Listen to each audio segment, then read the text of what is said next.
dalam anggota badan kita ni ada 300 lebih bahagian. Tetapi 7 bahagian ni kita kena jaga. Kerana apa? 7 bahagian ni lah selalu buat dosa. Apa bahagian dia? Pertama, mata.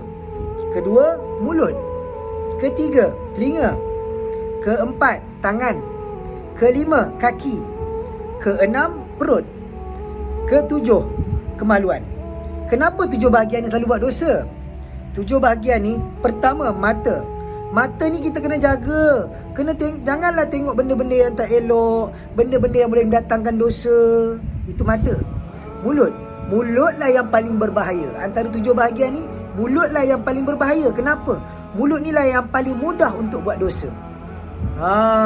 Buka sikit boleh menjadi dosa. Macam mana? Dengan kita mengumpat orang, dengan kita mencakap buruk pasal orang. Dosa, tuan-tuan dan puan-puan. Dan yang ketiga, telinga.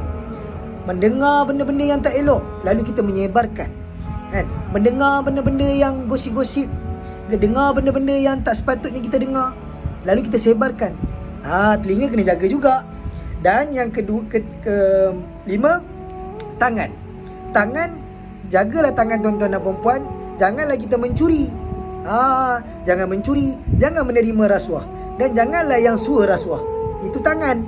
Kaki ni kalau kita tak jaga ni, dia tak duduk diam. Dia akan pergi ke tempat-tempat maksiat, tempat-tempat yang tak Allah suka, kan? Allah tak suka tempat-tempat tersebut. Dan yang seterusnya, perut.